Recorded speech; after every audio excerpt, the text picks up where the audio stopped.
SIT नेमलेली आहे. महाविकास आघाडी सरकारमध्ये देवेंद्र फडणवीस साहेब आणि माझ्याबद्दल खोट्या गुन्ह्यामध्ये केस दर्ज करण्याचा, खोटा गुन्हा दाखल करण्याच्या सूचना कुणाच्या होत्या, काय होत्या, या बाबतीमध्ये एक ऑडिओ क्लिप प्रवीण दरेकर यांनी दाखवली होती आणि त्यामुळे त्याच्यावर SIT ची नेमणूक केली. SIT स्थापन झालेली आहे. SIT चौकशी करते आहे. त्याच्यामध्ये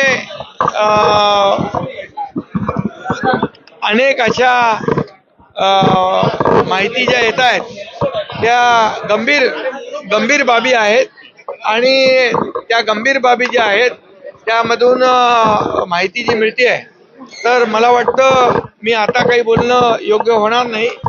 SITचा रिपोर्ट येईल, अहवाल येईल आणि त्यानंतर सविस्तर तुमच्यापर्यंत माहिती मिळेल. पण मोठे मासे आणि त्याच्यामध्ये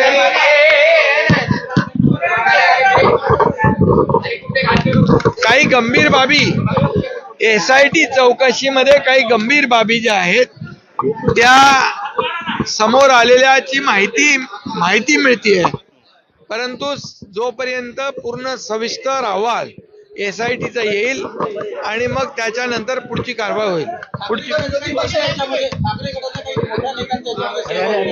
नाही, मी आता त्यावर काही बोलू इच्छित नाही, परंतु SIT जी स्थापन केलेली आहे त्याच्यामध्ये काही गंभीर ऑब्झर्वेशन आणि गंभीर बाबी समोर येत आहेत. विरोधी पक्षनेता जेवढे त्याला नंबर्स लागतात, जेवढे आमदार लागतात, प्रत्येक पक्षाचे तेवढे आमदार नाहीत. या महाराष्ट्रातल्या जनतेने एवढं लँडस्लाइड मॅन्डेट महायुतीच्या कामाची पोचपावती देऊन दिलेला आहे, पण तरी सुद्धा विरोधी पक्षनेतेबाबत निर्णय घेण्याचा अधिकार हा विधानसभेच्या अध्यक्षांचा आहे. तो योग्य तो निर्णय ते घेतील. महाविकास आघाडीमध्ये नेते एकमेकांवर नाराज आहे. महाविकास आघाडीमध्ये नेते एकमेकांवर नाराज आहे. रोहित पवार यांनी आपली नाराजी व्यक्त केली आहे. पहिलं म्हणजे महाविकास आघाडीने त्यांच्यामध्ये मला वाटतं मागणी कोण करतंय आणि त्यांच्यामध्ये पण एकमत मला वाटतं नाही आहे. ते पण एक दुसऱ्याच्या तंगड्या घालून. रोहित पवार यांनी तर आपली नाराजी उघडपणे व्यक्त केली आहे. महाविकास आघाडीवर त्यांनी आपली नाराजी व्यक्त केली आहे. रोहित पवार यांनी महाविकास आघाडी आता काय महाविकास बिघाडी आहे माहित नाही, महाराष्ट्र विरोधी आघाडी आहे.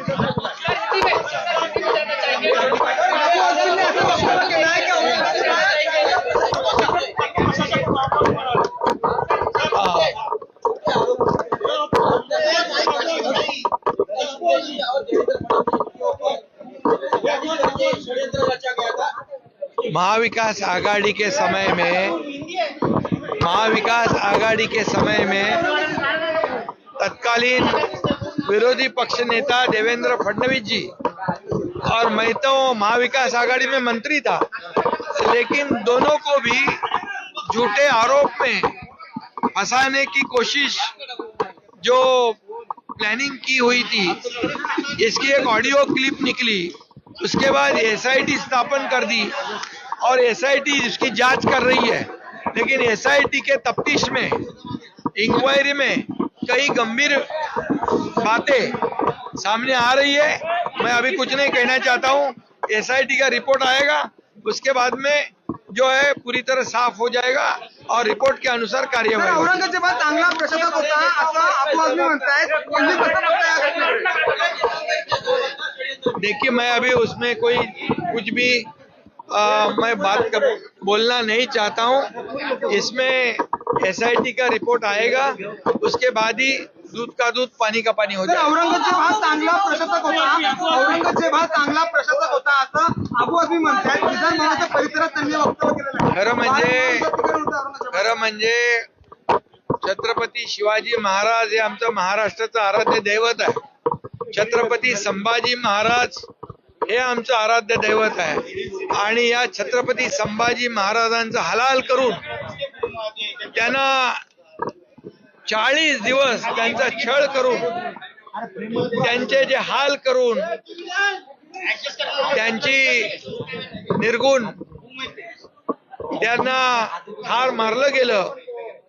हा क्रूर कर्मा औरंगजेब त्या आपण छावा सिनेमात बघितलं तर अंगावर काटे उभे राहतील. त्याच्यामध्ये औरंग्याचं कौर्य आणि छत्रपती संभाजी महाराजांचं शौर्य दाखवलेलं आहे. आणि म्हणून या देशासाठी ज्यांनी धर्माभिमान बाळगला, या देशासाठी त्यांनी प्राणाचे बलिदान दिलं, परंतु देशाचं आणि धर्म सोडला नाही, देशाभिमान सोडला नाही, राष्ट्राभिमान सोडला नाही, अशा धर्मवीर संभाजी महाराजांना हलाल करून ज्याने मारलं औरंगजेबाने, त्याचं उदात्तीकरण करणं खरं म्हणजे अतिशय दुर्दैवी आहे.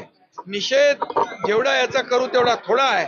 खरं म्हणजे अबू आझमीवर देशद्रोहाचा गुन्हा दाखल करायला पाहिजे, कारण छत्रपती संभाजी महाराजांनी या देशासाठी आपला प्राण अर्पण केलेला आहे आणि बलिदान दिलेलं आहे. आणि म्हणून खरं म्हणजे या अबू आझमी हिला औरंगजेब चांगला प्रशासक होता त्याचं कौतुक करणं हे तर महापाप आहे. आणि म्हणून या अबू आझमी यांनी माफी मागितली पाहिजे आणि खऱ्या अर्थाने यांच्यावर ज्यांनी देशभक्ती दाखवली त्यांच्या विरोधामध्ये बोलणं हा खऱ्या अर्थाने देशद्रोह आहे.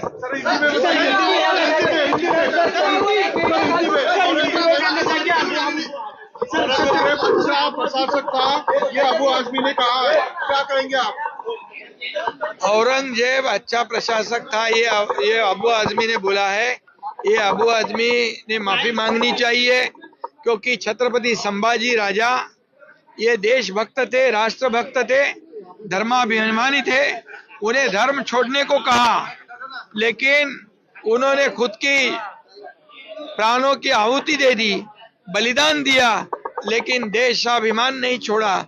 ऐसे देशभक्त को जो औरंगजेब मान बाळगला, या देशासाठी त्यांनी प्राणाचे बलिदान दिलं, परंतु देशाचं आणि धर्म सोडला नाही, देशाभिमान सोडला नाही, राष्ट्राभिमान सोडला नाही, अशा धर्मवीर संभाजी महाराजांना हलाल करून ज्याने मारलं औरंगजेबाने, त्याचं उदात्तीकरण करणं खरं म्हणजे अतिशय दुर्दैवी आहे. निषेध जेवढा याचा करू तेवढा थोडा आहे. खरं म्हणजे अबू आझमीवर देशद्रोहाचा गुन्हा दाखल करायला पाहिजे, कारण छत्रपती संभाजी महाराजांनी या देशासाठी आपला प्राण अर्पण केलेला आहे आणि बलिदान दिलेलं आहे. आणि म्हणून खरं म्हणजे या अबू आझमी हिला औरंगजेब चांगला प्रशासक होता त्याचं कौतुक करणं हे तर महापाप आहे. आणि म्हणून या अबू आझमी यांनी माफी मागितली पाहिजे आणि खऱ्या अर्थाने यांच्यावर ज्यांनी देशभक्ती दाखवली त्यांच्या विरोधामध्ये बोलणं हा खऱ्या अर्थाने देशद्रोह आहे.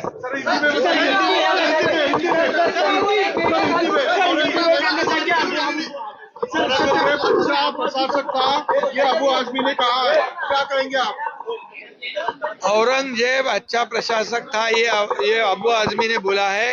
ये अबू आझमी ने माफी मांगनी चाहिए, क्योंकि छत्रपति संभाजी राजा ये देशभक्त थे, राष्ट्रभक्त थे, धर्माभिमानी थे. उन्हें धर्म छोड़ने को कहा, लेकिन उन्होंने खुद की प्राणों की आहुति दे दी, बलिदान दिया, लेकिन देशाभिमान नहीं छोड़ा. ऐसे देशभक्त को जो औरंगजेब ने हलाल करके मरवाया, उनको मार दिया, ऐसे औरंगजेब को यहाँ पर उसका अच्छा प्रशासन बोलना ये बहुत बड़ा पाप है. और इसके लिए अबू आझमी इन्होंने माफी मांगनी चाहिए. ये देशभक्त के खिलाफ बात की है, इसलिए उनको देशद्रोही भी कहना चाहिए. बिल्कुल उनका. और अभी ये कहूंगा मैं शेर का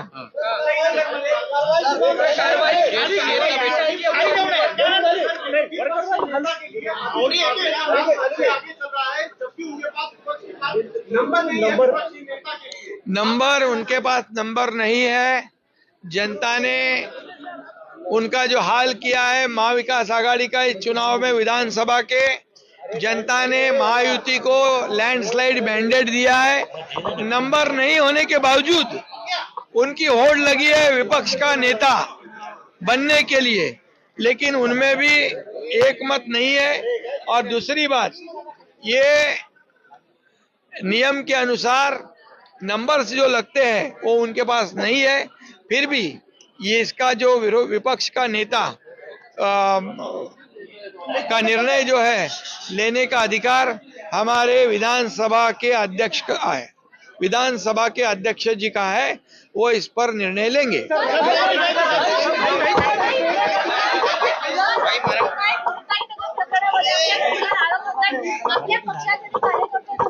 मुक्ताई नगरच्या प्रकरणामध्ये रक्षाताई खडसे यांच्या मुलीच्या छेडखानीबद्दल जे प्रकरण झालं ते अतिशय गंभीर आहे आणि दुर्दैवी आहे आणि खऱ्या अर्थाने यामध्ये सगळ्यांनी त्याची निंदा केलेली आहे।